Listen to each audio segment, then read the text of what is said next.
the ultimate goal that these people have in mind is the goal to create a one-world government run by the banking industry, run by the bankers, and they're doing it in sections. The European currency, the euro, and the European Constitution is one part of it.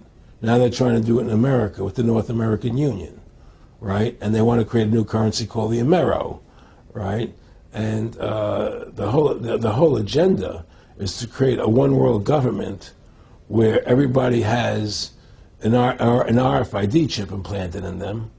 All money is to be in those chips, right? There'll be no more cash.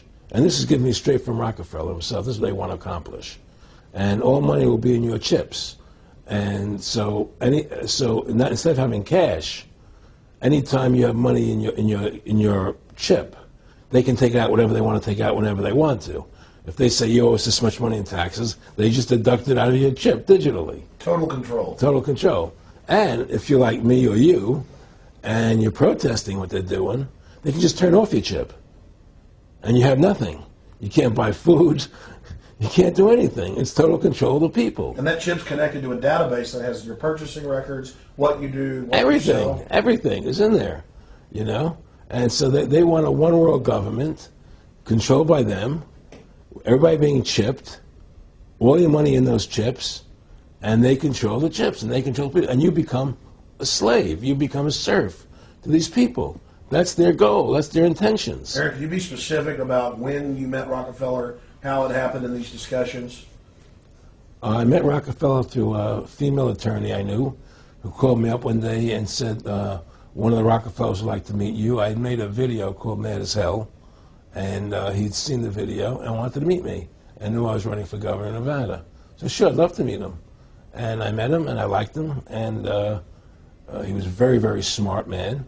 And we used to talk and share ideas and thoughts.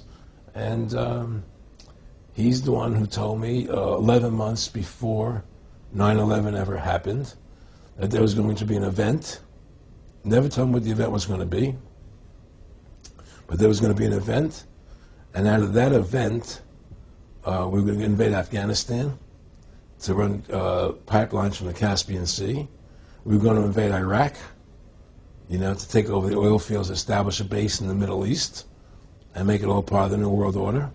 And we'd go after Chavez in Venezuela. And sure enough, later 9/11 happened. And I remember he was telling me how how you're going to see soldiers looking in caves for people in Afghanistan and Pakistan and all these places. And there's going to be this war on terror, of which there's no real enemy. And the whole thing is a giant hoax, you know, but it's a way for the government to take over the American people. He told you it was going to be a hoax. Oh, yeah. Oh, yeah. There's no question. He says, there's going to be war on terror. And he's just laughing. There's no... Who are we fighting? I mean, why do you think 9/11 happened and then nothing's happened since then? Do you think that our security is so great here that these people who pulled off 9/11, who were able to, can't knock down another plane? Come on, it's ridiculous. 9/11 was done by people in our own government and our own banking system to perpetuate the fear of the American people into subordinating themselves to anything the government wants them to do. That's what it's about, and to create this war, this endless war on terror. And that's why and that was the first lie. And the next lie was going into Iraq, you know, to get Saddam Hussein out with his weapons of mass destruction. That was the next lie. Now, specifically, this was a little over 6 years ago?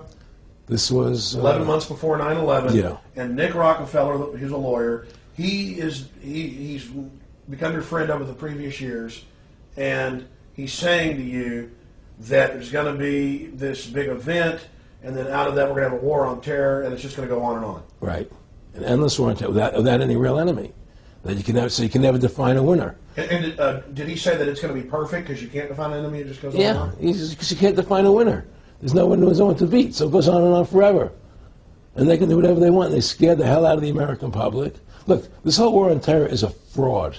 It's a farce. It's very difficult to say it out loud because people are intimidated against saying it. Because if you say it, they want to make you into a nutcase. But the truth has to come out. That's why I'm doing this interview.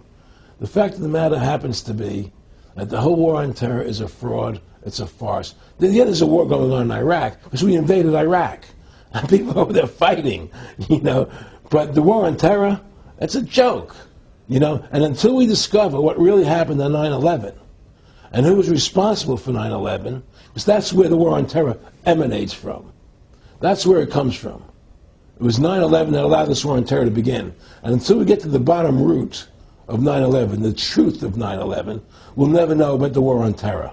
Aaron, you said that he was, and I think it's important, and I know this about the Rockefellers from Dr. Dennis Cuddy and many others who literally, you'll be 20 years old in a lunch line at college, and there's David Rockefeller. And they're experts at recruiting and getting what they call players, and that clearly he was, I want to make it specific and just get you to reiterate what you said last night about you got 30% of the vote, you were having an effect, you made mad as hell, they knew that you'd started the Constitution Party, they knew that you were somebody who was taking action and getting things done, you'd already made some big films, had a lot of other successes, so they were trying to recruit you, and didn't it come down to the point of, hey, we are here to recruit you, and don't worry, your chip's going to say, don't mess with us, you know, this guy's don't touch. Yes, that did happen. I was definitely being recruited, but it's more subtle than that. Well, in your words, just go through the process, and then what he said. Well, what it is remember, we were friends, and we used to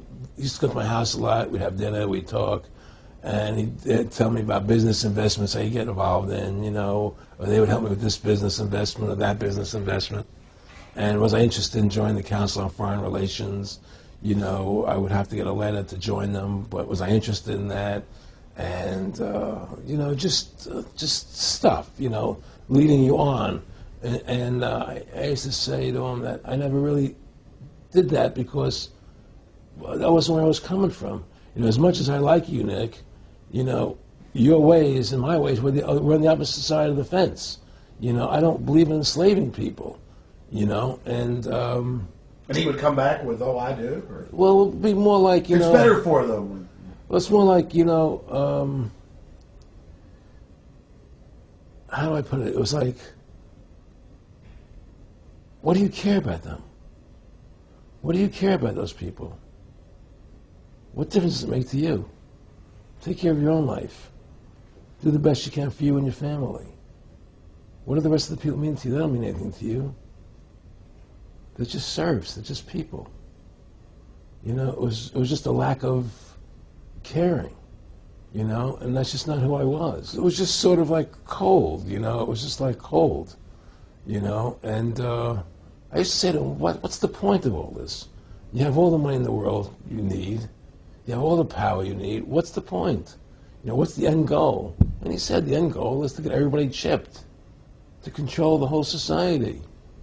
To have the bankers, the elite people, you know, the bankers and some governor controlling the world. And I said, do all the people in the Council on Foreign Relations believe this way you do? He said, no. You know, most of them believe they're doing the right thing. A lot of them believe it's better off being socialistic. You know, we have to convince people that socialism is really capitalism. Because America is becoming a socialist country. It's a communist country today. Well, one of the things they told me was that he was at the house one night, and he would talk, and he started laughing. He said, Aaron, what do you think women's liberation was about?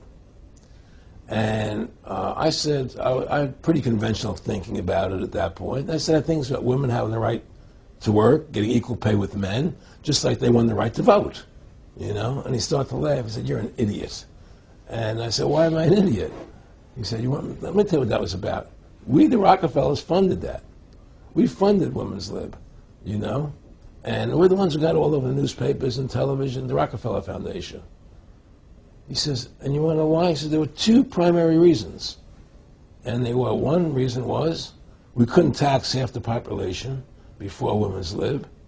And the second reason was, now we get the kids in school at an early age. We can indoctrinate the kids how to think. It breaks up their family. The kids start looking at the state as the family, as the school, as the officials, as their family, not as the parents teaching them.